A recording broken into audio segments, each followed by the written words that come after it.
Ami and Jaydeep are also co-hosts. प्रार्थना करें। अयं निज परो वेति गणना लघु चेतसा उदार चरितारं तु वसुदैव कुटुम्बकम्। ओम पूर्णमदः पूर्णमिदं पूर्णात् पूर्णमुदच्यते पूर्णस्य पूर्णमादाय पूर्णमेवावशिष्यते।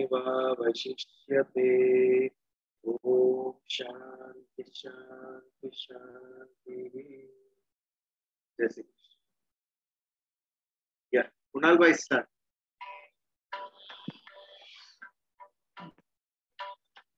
I will do one bhajan on flute from a film. I don't know the name of the film, but the name of the bhajan is "Tu Pyar Ka Sagar Hai."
Very nice, बहुत अच्छा भजन। Film सीमा से था ये भजन, नूतन और बलराज साहब उनकी movie आई सीमा।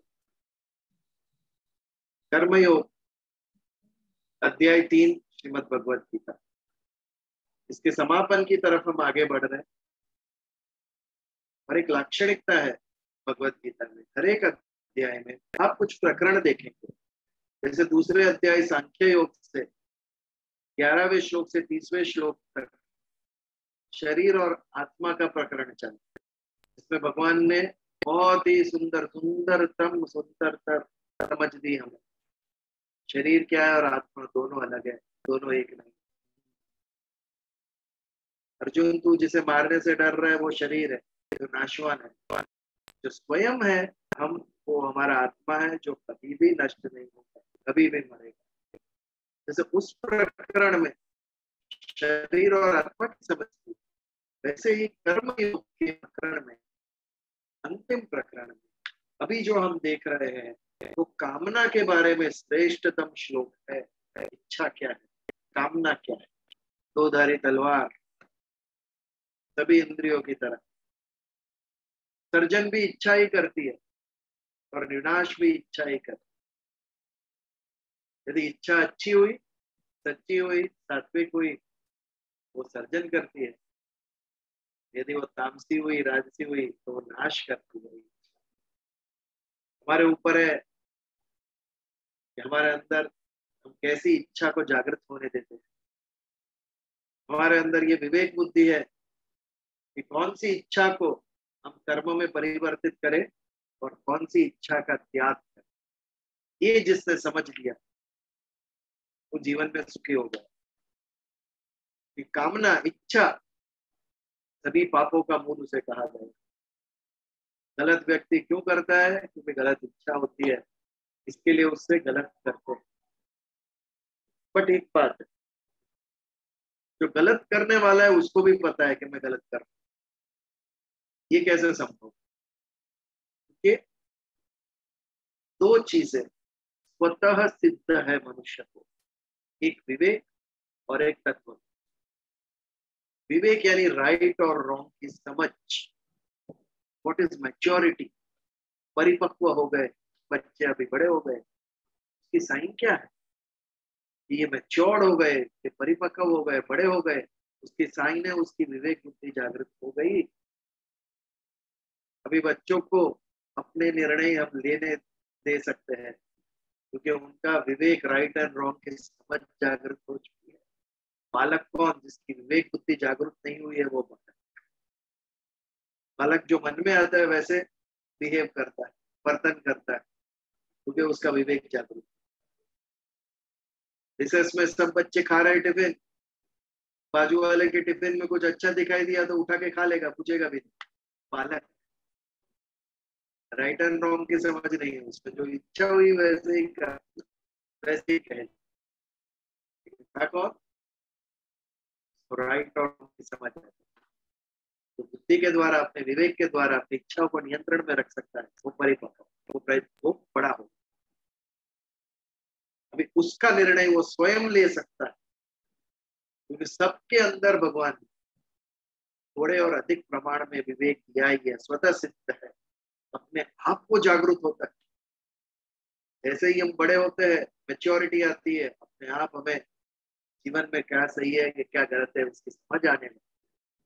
लेकिन फिर भी जो दुर्योधन की परिस्थिति थी वो हम सभी की है। पता होने के बावजूद हमसे होता है, हमसे नहीं होता है।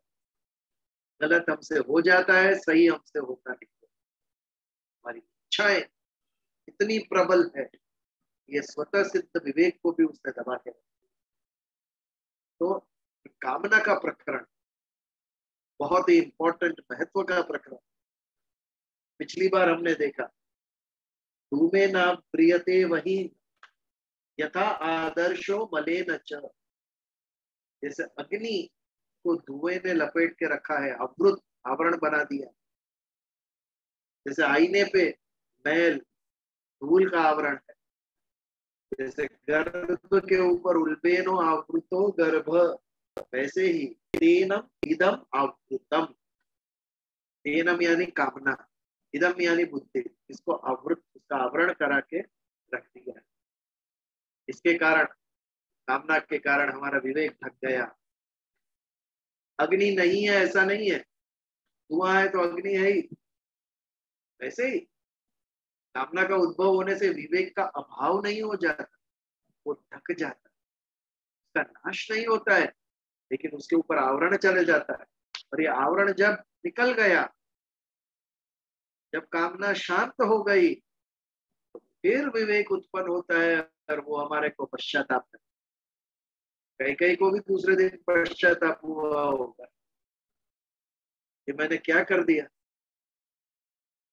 इतने अच्छे गुणवान राम को मैंने वनवास दे दिया। वो भी पश्चाताप हुआ होगा जब उसका विवेक पुनः जागृत हुआ होगा। तो कामना का विषय चल रहा है। पिछली बार हमने कामना का स्वरूप देखा। कामना क्या है? सृष्टि के जड़ पदार्थ से सुख की इच्छा, ये काम। सृष्टि के जड़ पदार्थ। ईश्वर को प्राप्त करने की इच्छा ये कामना नहीं है, ये सात्विकता है, उस आवश्यकता है। परम तत्व में लीन होना ये आत्मा की आवश्यकता है। जैसे 2 वक्त खाना खाना, सांस लेना ये शरीर की आवश्यकता है, जैसे ब्रह्म में लीन होना ये आत्मा की, ब्रह्म की आवश्यकता है। वो कामना के स्वरूप में नहीं आएगा। वैसे ही जड़ पदार्थ सुख प्राप्त करने की इच्छा ये काम, जितना महत्व हम देंगे उतनी कामना प्रबल होगी। 18वें अध्याय में भगवान कहेंगे हमारे जो कार्य है वो राग से प्रेरित नहीं होने चाहिए। मुझे पसंद है इसके लिए मैं कर रहा हूं, पसंद है इसके लिए मैं कर रहा हूं, तो वो राग को और प्रबल बनाए। हमें जो पसंद है हमने वही खाना खाया तो दूसरी बार वही खाने की इच्छा हो। और द्वेष से नहीं करना है ऐसा नहीं करना। हम जिसके ऊपर द्वेष होता है वो छोड़ देते हैं, उसका त्याग करते हैं, उससे वो द्वेष प्रबल हुआ। अटेम्प्ट मैथ्स नहीं आता है तो हम छोड़ देते हैं मैथ्स पे काम करना।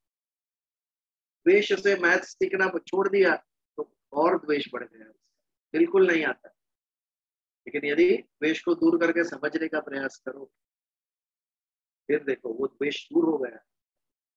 और जिस पर राग है उसका त्याग करो तो धीरे धीरे धीरे अपने आप को राग मिट जाएगा। मनोबल चाहिए इसके लिए, स्ट्रॉन्ग विल पावर। जो इच्छा है, जो कामना है, व्यसन है, उसका त्याग करना आसान नहीं। प्रबल इच्छा चाहिए, उसकी इच्छा शक्ति, मनोबल चाहिए उसके लिए। तो जैसे विवेक का अभाव नहीं होता है, विवेक का नाश नहीं होता है, केवल कामना के द्वारा विवेक ढक जाता है। तो कामना का हमने स्वरूप देखा, व्हाट इज कामना, इच्छा क्या है, और कामना के प्रकार देखे पिछले प्रकरण में। कामना किसे कहते हैं, वासना, अशक्ति, आशा, स्पृहा, तृष्णा, याचना, अलग अलग प्रकार इच्छाओं, इसके ऊपर हमने विचार किया पिछले सत्संग। तो यहाँ से आगे बढ़ते हैं 29वें श्लोक की तरफ हम आगे बढ़ते हैं।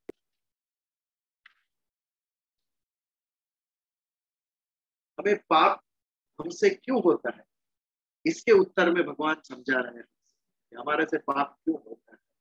तो 2 श्लोक, पहला श्लोक हमने किया, अभी दूसरा श्लोक 39 श्लोक श्रीमद् भगवद गीता अध्याय 3। यदि आपके सामने तो आप भी पढ़ सकते हैं।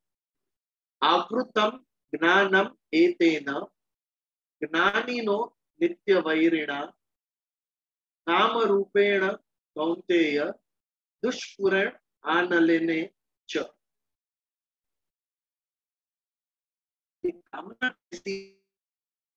दुष्पुरेण आनलेन च। अनल यानी अग्नि, और दुष्पुरेण यानी जो कभी शांत नहीं होने वाली है वैसी। अब प्रयास करो, अनल यानी अग्नि, दुष्पुरेण आनलेन च यानी जो अग्नि कभी भी शांत नहीं होने वाली, ऐसी अग्नि है। ये काम की अग्नि कैसी है, उसमें जितना आप ईंधन डालोगे और वो प्रकट होगी। यज्ञ करते वक्त हम जितनी भी लकड़ी यज्ञ में डालेंगे स्वाहा, उतनी और अग्नि बढ़ेगी, अग्नि शांत नहीं होगी। घी डाल के देखो, उसके अंदर जितना भी घी डालोगे कभी भी उसका अग्नि का पेट भरेगा नहीं, उल्टी डबल प्रज्वलित होती है अग्नि। यही स्वरूप मन के अंदर काम की। आप सोचेंगे एक बार ये मैं कर लूं तो इच्छा शांत हो जाएगी, प्रयास करो। एक बार आपने कर लिया,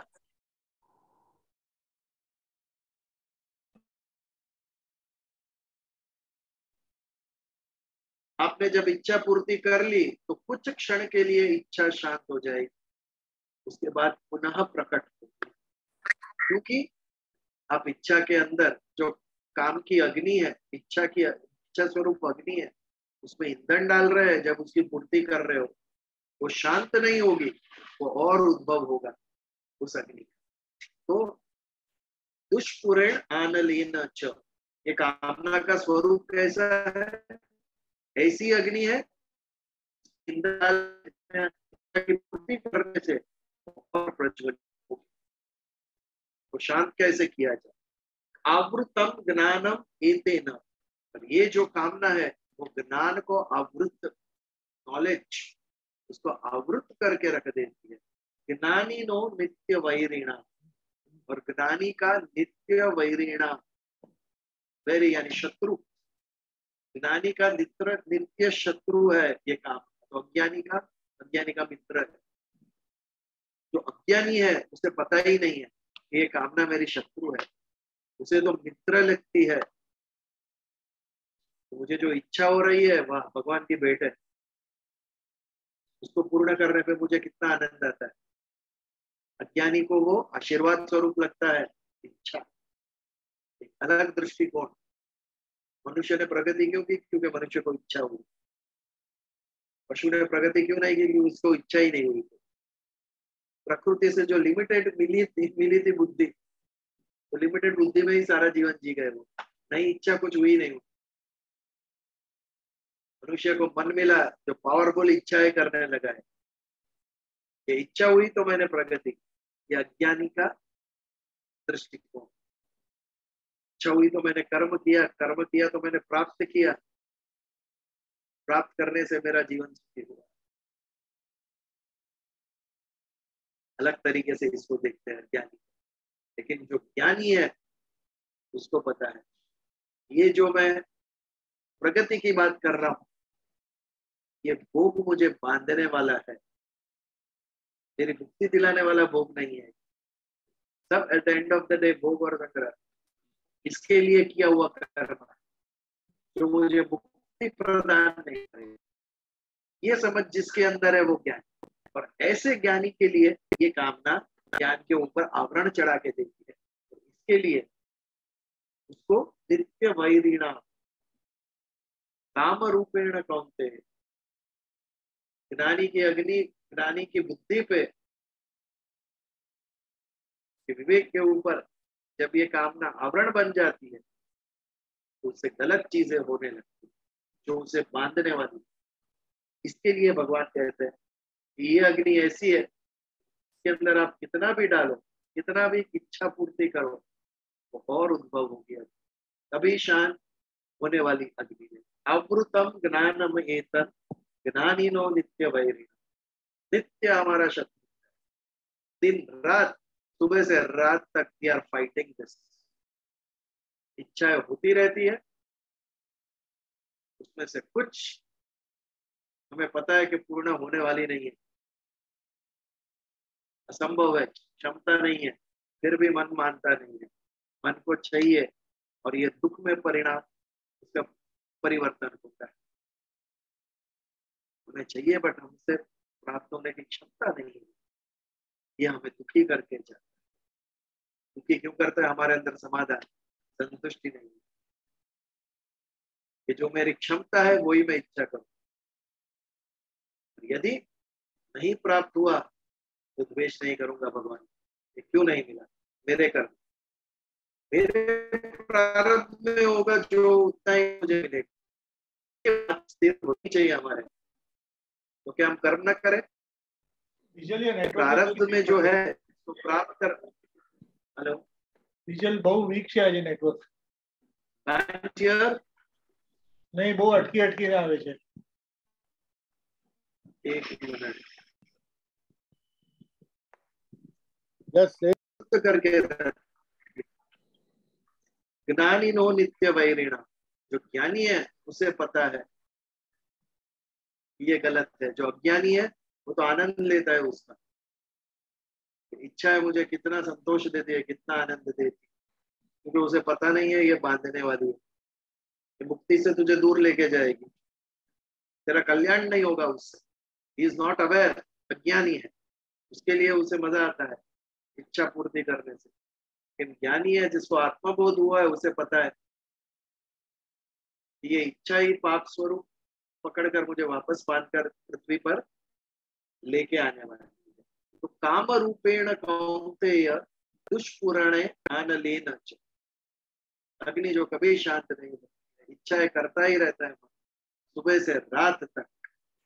कुछ पूर्ण कर देते हैं, कुछ अपूर्ण रह जाती है, वो हमें दुख में परिवर्तन हो जाता है। कि मन में संतुष्ट नहीं है, मन में समाधान नहीं है हमारे। जितना प्रारब्ध में है उतना ही मिलेगा, और जिस समय पे लिखा है उस समय पे ही मिलेगा।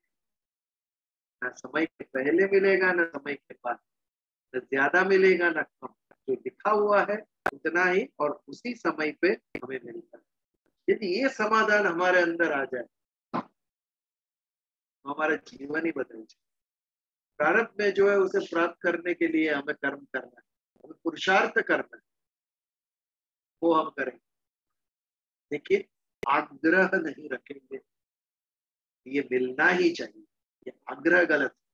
हम आग्रह करते हैं, संबंध में भी आग्रह, मुझे उनसे इतनी अपेक्षा है तो वो उसको अपेक्षा पूर्ण करनी ही चाहिए। क्यों ऐसा आग्रह? वो भी एक व्यक्तित्व है, हम भी एक व्यक्तित्व है।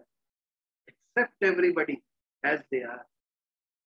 सभी ईश्वर क्या क्रिएशन, एक ही ईश्वर ने सभी को क्रिएट किया, एक ही भगवान के सभी क्रिएशन, सभी अपने अनपेक्ष भाव से प्रेम करें सभी, बिल्कुल अपेक्षा, कर्तव्य बुद्धि, मैं उनके लिए क्या कर सकता हूँ ये हमें सोचना चाहिए।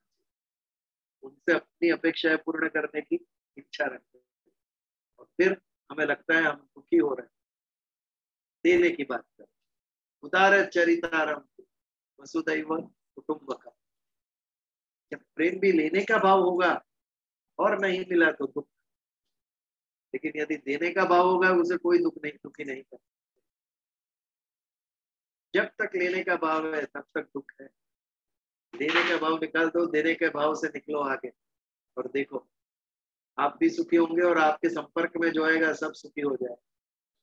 होते हैं ऐसे व्यक्तित्व, ढूंढने में मिलेंगे को, जिनसे मिलने को आपको आनंद होता है, आपको लगता है फिर मिले, वो देने वाला व्यक्तित्व होता है, समझ लें। जहां से हमें मिलता है वहां मन लग जाता है, लेकिन आज परिस्थिति विकट है, दो चीज का अभाव है।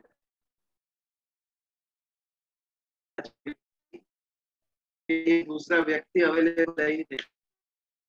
पॉपुलेशन इतना बढ़ रहा है लेकिन मेरे अपने कितने? संबंध को फ्लरिश करने के लिए समय देना पड़ता है। जिस संबंध को समय देते हैं वो संबंध घनिष्ठ होता है, लेकिन आज किसी के पास समय ही नहीं। मित्र कम हो रहे हैं, परिवार कम हो रहा है, पड़ोसी कम हो रहा है, कम तो हो रहा है, और जो कम है उनसे मिलने के लिए भी हमारे पास समय नहीं। उनको भी समय नहीं, हमें भी समय। मन का क्या होगा मनुष्य? सबसे ज्यादा आनंद कहाँ से आता है? दूसरे व्यक्ति से, वस्तु से नहीं, व्यक्ति से ज्यादा आनंद। सुख भी वहां से आता है, सुख भी वहां से आता है। निर्जीव वस्तु से सजीव, क्योंकि निर्जीव प्रेम नहीं कर सकता है, सजीव प्रेम कर सकता है। के लिए सुख हमें वहां से मिलता है, लेकिन वो संबंध को निभाने के लिए हमारे पास वक्त नहीं है, उसे वक्त देना पड़ता है। जैसे एक प्लांट को पानी देना पड़ता है, सूर्य प्रकाश और तप देना पड़ता है, तो संबंध को भी समय देना पड़ता है। तब जाके निष्काम भाव से, निस्वार्थ भाव से आप समय दो किसी को। ना आपका हो जाए तो बताओ, हमारे पास ये धैर्य नहीं है, हमारे पास ये समय नहीं है, हमारी प्रायोरिटी बदल गई है। दुनिया एक ही दिशा में, सारी दुनिया बढ़ रही है, मटीरियलिस्टिक ग्रोथ, तो ज्यादा ही इंपॉर्टेंस दे दिया है। तो उसके लिए हमारे जो इमोशनल नीड्स है, भावनात्मक जरूरियात हमारी, it is taking a back seat, और ये दुख में परिणाम होता है। सब कुछ होते हुए भी ओके, ना मैं किसी का हूं ना कोई मेरा। इमोशनल टर्ब्यूलेंस हर एक के मन के अंदर है, क्योंकि उनके इमोशंस तृप्त नहीं होते। वो तृप्त करने के लिए व्यक्ति चाहिए, व्यक्ति के पास टाइम ही नहीं है आज। इतने उलझ गए, टेक्नोलॉजी इतनी आगे बढ़ गई है कि आज एक मोबाइल दे दिया। हमारे यहाँ एक मीटिंग में एक यंग लेडी आती थी, उसके 3 साल के बच्चे को लेकर आते थे, और जैसे ही मीटिंग शुरू हो बच्चे के हाथ में मोबाइल और गेम चालू करके दे दे। 1 घंटा 3 साल का बालक कुर्सी पे से उठता नहीं, मैं देखता रहता था। ये देखिए 3 साल का बालक 1 घंटा एक जगह पे बैठा है, खाली वीडियो गेम खेल रहा है, पूरी मीटिंग कंप्लीट ना हो जाए तब। ऐसा टेक्नोलॉजी ने मन को ऑक्यूपाई कर दिया, अभी मुझे दूसरे व्यक्ति की जरूरत ही नहीं है, मोबाइल में ही मेरा मन लग जाता है। नहीं तो एक 3 साल के बच्चे को कितना अटेंशन चाहिए, एक जगह पे बैठे ही नहीं, क्योंकि उसका मन नहीं लगता है, मन चंचल होता है बालक का। आज टेक्नोलॉजी ने वो भी पूर्ण कर दिया, तो मनुष्य को मनुष्य की आवश्यकता ही नहीं रही। इसके कारण अंत में वो दुख में परिणाम होता है उसका, और हमें पता भी नहीं चलता है, व्यक्ति को पता भी नहीं चलता है वो क्यों दुखी। एनालिसिस सभी नहीं कर सकते कि क्यों मैं दुखी हूँ, और उसका रिएक्शन अलग निकलता है, अलग तरीके से रिएक्शन निकलता है। तो जो ज्ञानी होता है, जिसको पता है, आत्मबोध हुआ है, जिसको पता है सिद्ध पुरुष कि राइट क्या है रॉन्ग क्या है, उनके लिए चले। सामान्य व्यक्ति के आगे मेनका जी आएंगे तो उसके लिए कोई चैलेंज नहीं। विश्वामित्र के सामने आएंगे तो for him it is a challenge. उन्हें पता है ये तपोभंग कराने के लिए आई है, और फिर वो जो विक्षेप डालेंगे उनकी तपस्या, फिर उसको कंट्रोल करना डिफिकल्ट है। लेकिन जो अज्ञानी है उसे तो पता ही नहीं है, वो समझेंगे मेरे भाग्य खुल गया, भगवान कितने दयालु है, मेनका जी को भेजा मनोरंजन के लिए। हमारे ज्ञानी है, ही डजंट नो वो जो कर रहा है वो गलत है। जीसस ने कहा जैसे forgive them O Lord, they know not what they do. वो क्या कर रहे हैं उनको पता ही नहीं है क्या, इसके लिए उसे क्षमा करो भगवान। जो व्यक्ति उनको मार रहे हैं, उनका वध कर रहे हैं, उनके लिए क्षमा मांग रहे हैं, कैसा व्यक्तित्व हो गया है। अष्टवक्र, जिस पंडित ने उनके पिता की हत्या का कारण बने थे, उनको क्षमा किया, उनके हाथ में मृत्युदंड देने की शक्ति थी, फिर भी उन्होंने उनको क्षमा किया। अलग कैरेक्टर है, सामान्य लोग उसे समझ नहीं सके, सामान्य लोग समझ सके, कॉमन से बहुत ऊपर थे ये लोग, आर पार देख सकते थे मनुष्य जीवन, राइट एंड रॉन्ग की समझ कितनी क्लियर थी। तो ज्ञान के कारण पाप, ज्ञानी के लिए ये नित्य वैरिणाम। जो ज्ञानी है उसको कामना के कारण जब विवेक ढक जाता है तो बहुत ही तकलीफ होती है, कैसे अपने आप को कंट्रोल किया जाए। काम रूपेण कौन्तेय दुष्पुरेण आनलेन च। ऐसी आनल, ऐसी अग्नि है ये इच्छा, जिसके अंदर कितना भी आप ईंधन डालो, कितना भी कुछ डालो, तो शांत नहीं होगी और प्रज्वलित होगी। ज्ञानी के लिए नित्य वैरी है ये काम, क्योंकि कामना का परिवर्तन पाप में होता है।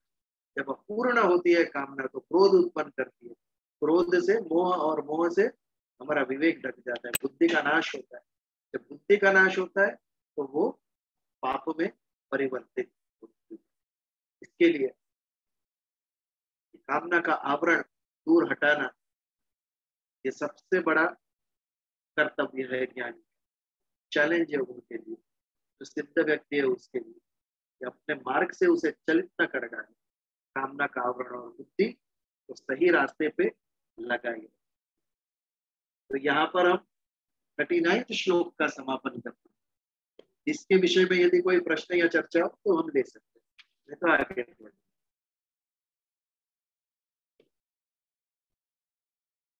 Any questions?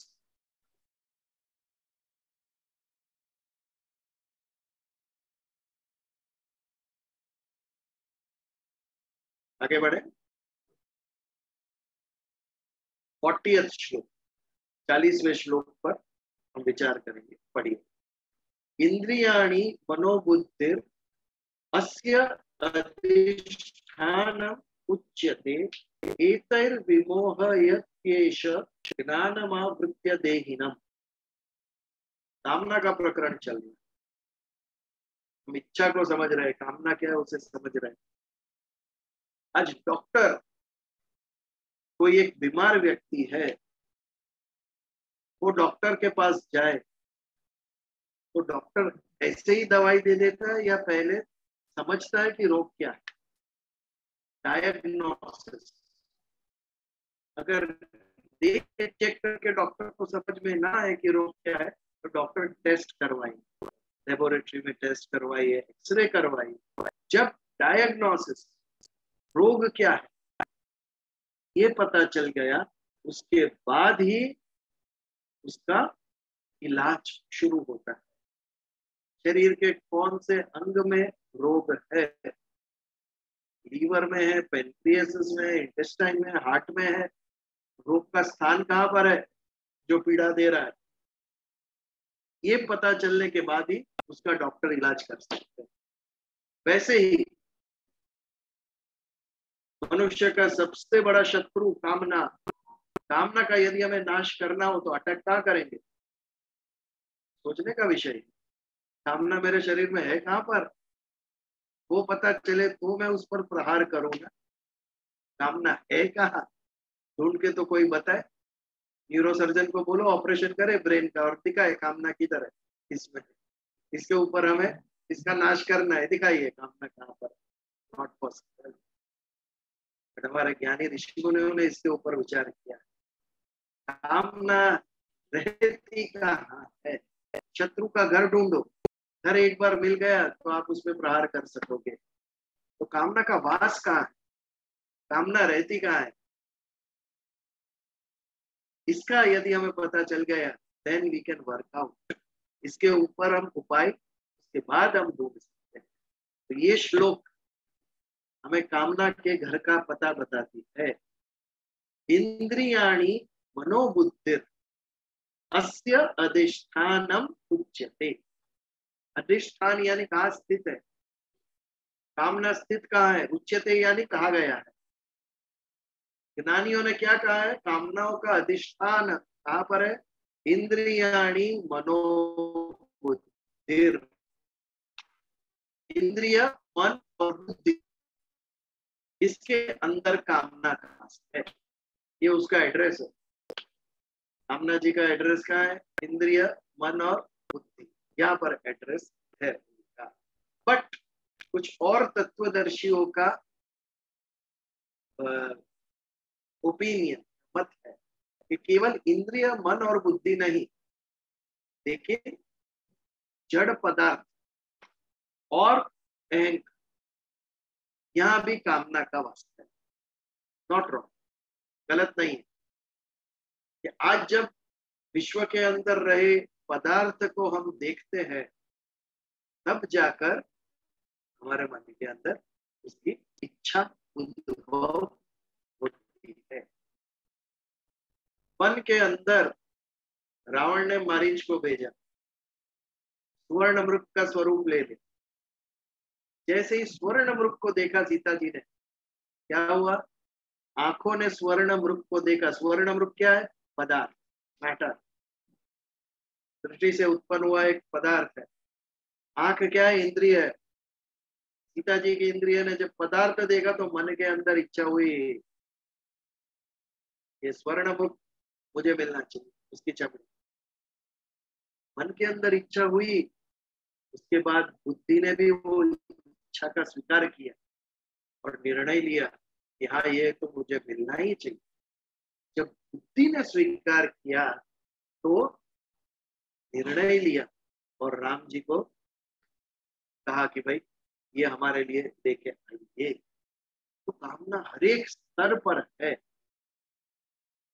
जैसे 5 ज्ञानेंद्रिय स्थूल है, देखना, सुनना, बोलना, वैसे ही मन, बुद्धि और अहंकार, ये सूक्ष्म ज्ञान इंद्रिय, अंतकरण कहते हैं, करण यानी इंद्रिय, अंतकरण यानी अंदर जो इंद्रिय है वो, ये at the end of the day सभी साधन है।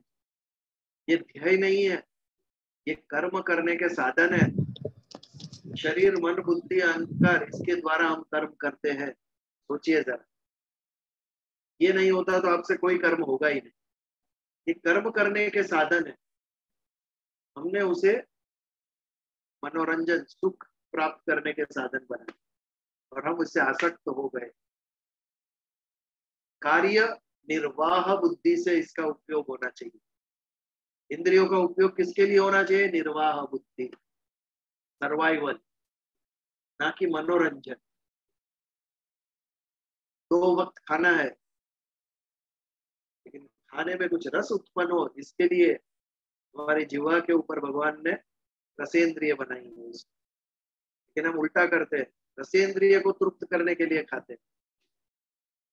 2 बार खाने के बाद भी कभी इच्छा हो गई, 8 बजे खाना गया था, चलो 11 बजे पाव भाजी वापस, मन में इच्छा हुई बहुत पसंद है पाव भाजी। तो ये इंद्रिय को पुष्ट करने के लिए हमने उसे मनोरंजन का साधन बना दिया। जो निर्वाह का साधन था, सर्वाइवल का साधन था, उसे हमने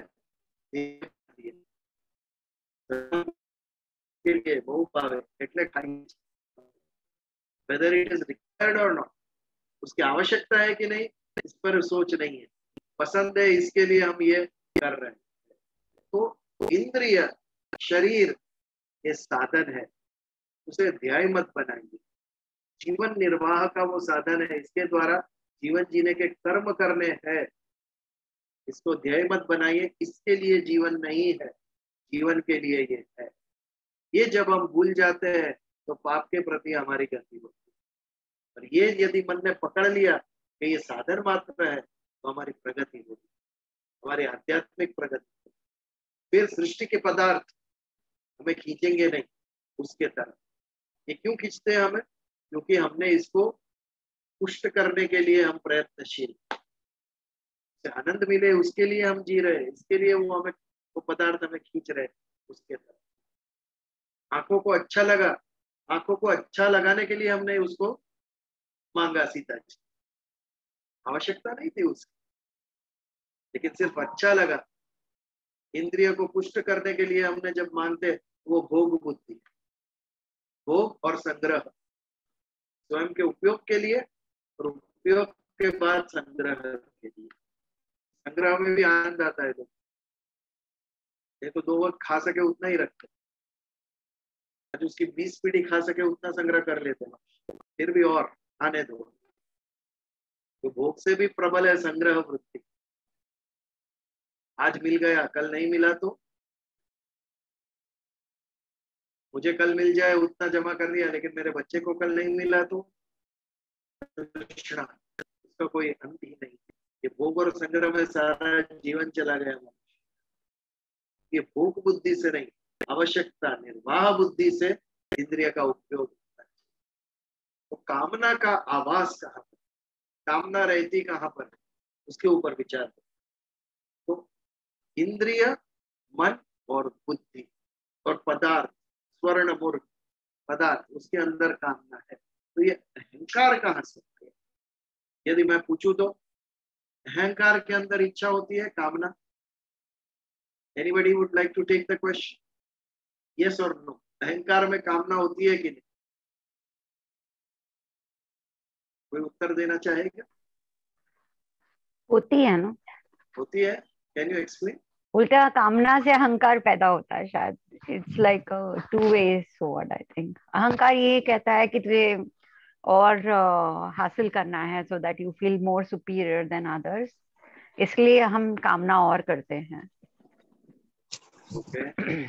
और जैसे जैसे कामना पूर्ण हो जाती है, अहंकार और बढ़ता जाता है। So it's kind of endless loop. This is what I think. Cycle है ये, साइकिल है। जैसा जैसा मैं कहूँ ऐसा होना चाहिए। हाँ। देहाभिमान, ये जो आपने मैं कहा ना, ये सबसे मुख्य है।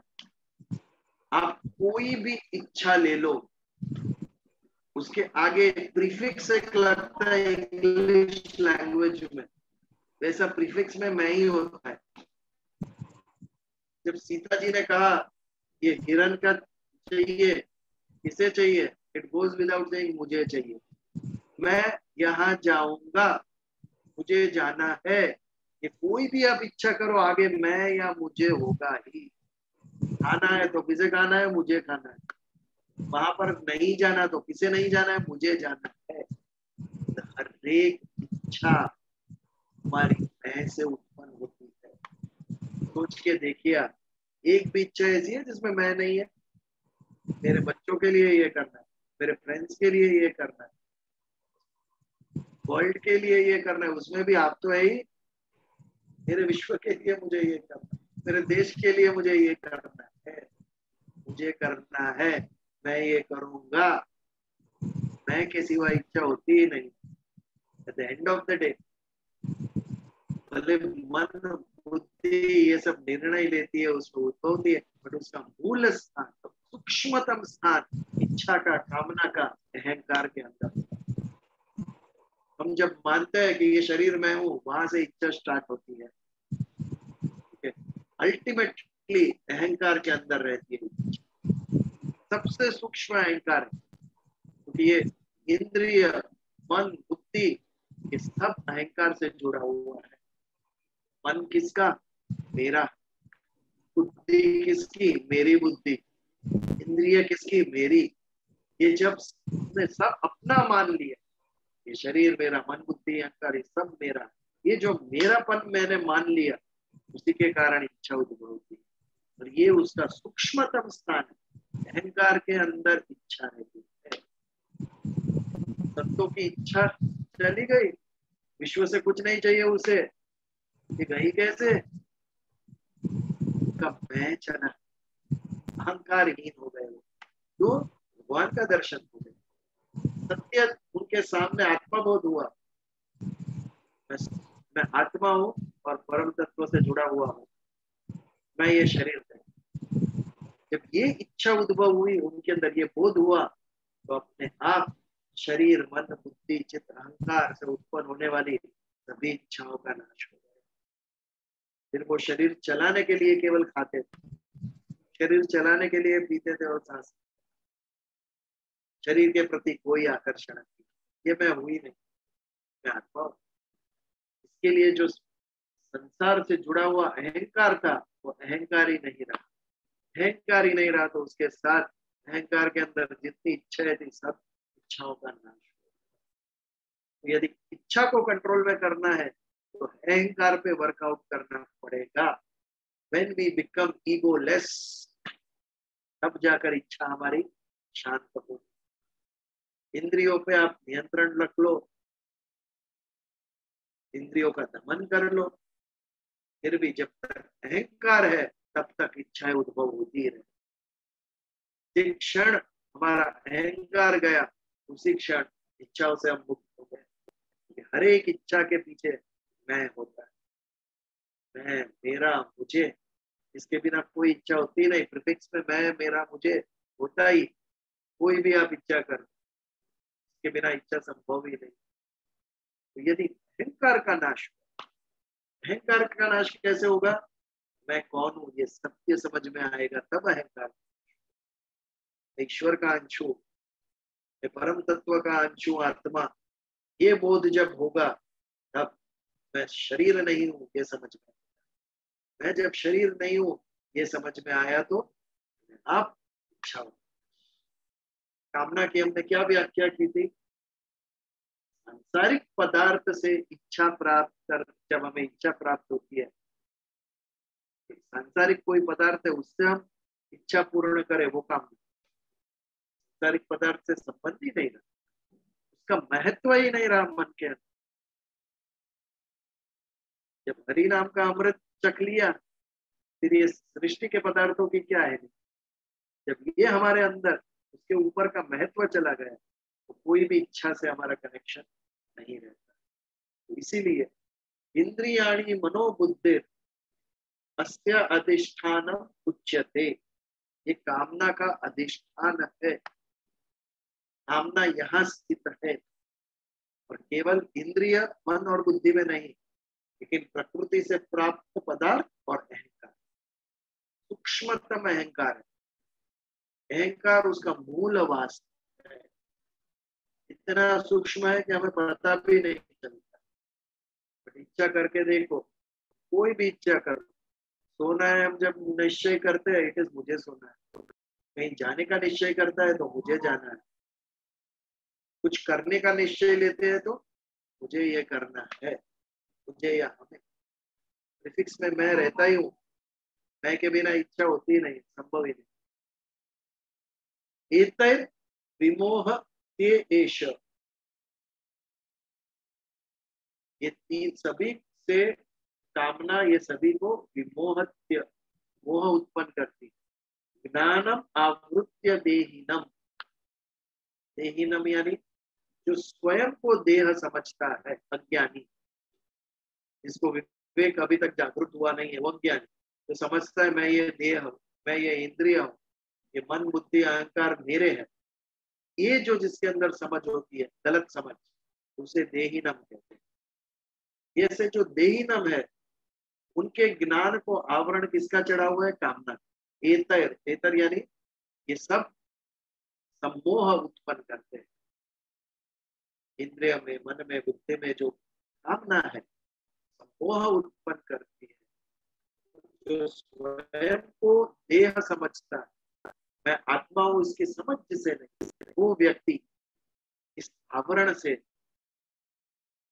भ्रम पैदा हो जाता है और इच्छाओं को वो अच्छी समझने लगता है। इच्छा के कारण मुझे सुख मिल रहा है, मुझे मेरे अंदर और इच्छाएं होनी चाहिए, और वो और इच्छाएं मैं पूर्ण करूंगा तो मुझे और आनंद मिलेगा। या ज्ञान उसके अंदर स्थित है, जो अपने को वो देह समझता है, और देह को क्षणिक आनंद मिलता है जब इच्छा पूर्ति होती है। लेकिन जो ज्ञानी है उसे पता है कि ये बांधने वाला है, कि ये मुझे स्वार्थी कर्म करवाएं, निस्वार्थ कर्म नहीं करना। तो इंद्रियाणी मनोबुद्धि अस्य अधिष्ठानम उच्यते, क्या कहा गया है? कामना का वास कहाँ है? इंद्रियाणी, सभी इंद्रिय, मन और बुद्धि, इसके अंदर कामना का वास है। एतैर विमोह यत्येष, इसके द्वारा विमोह यानी मोह उत्पन्न होता है।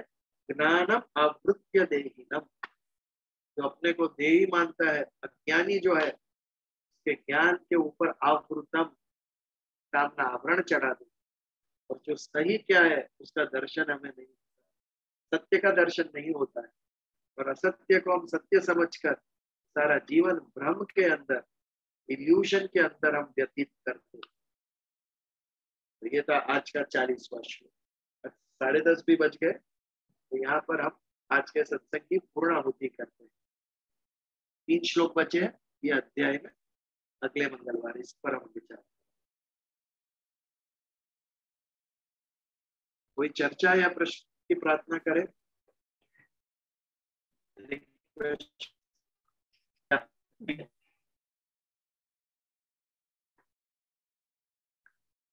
बीजल, या बोलो। Okay, I just want to tell this कि ये पूरा जो कर्म योग का ईच सेशन के पहले I try to go through पहले के previous 3 shloka. I request everyone else also to do it to understand the reference of a particular shloka going on.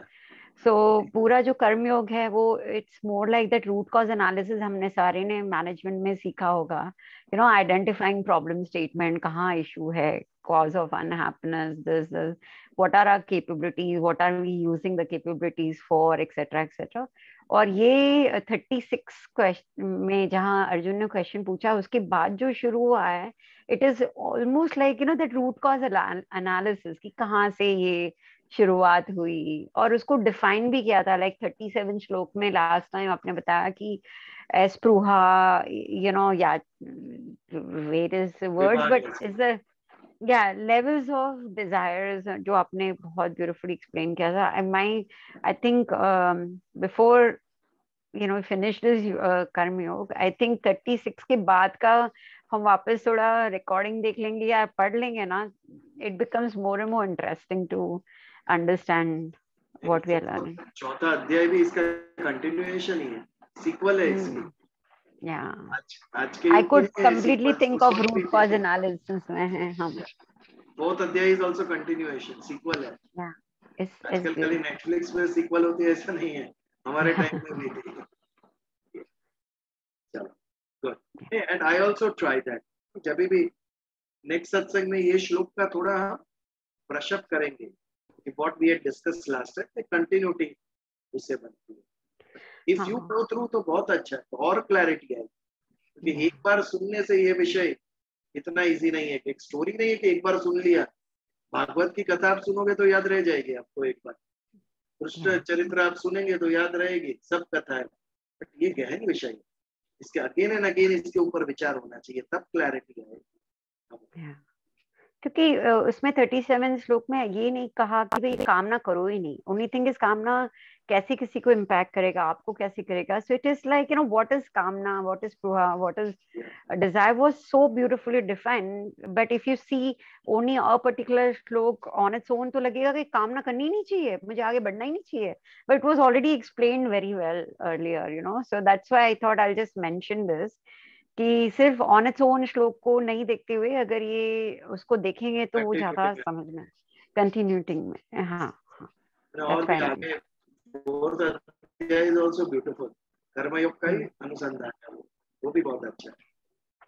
मैं आशा रखता हूँ कि सबको अच्छे कर्म करने के लिए ये ज्ञान प्रेरित है. तो ये जो हम यज्ञ आरंभ किया है ज्ञान का, फिर यथार्थ होगा उस वक्त हमें अच्छे कर्म करने के लिए यदि ये प्रवृत्त करें. प्रार्थना करें.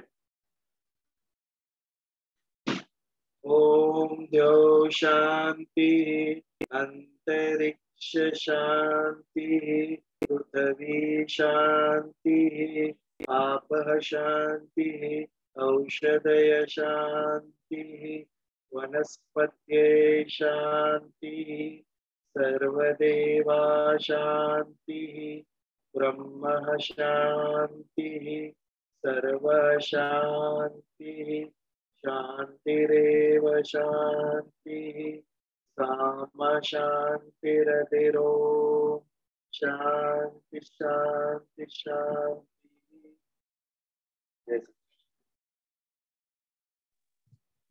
बधाई ने जय श्री कृष्ण. जय श्री कृष्ण. Thank you.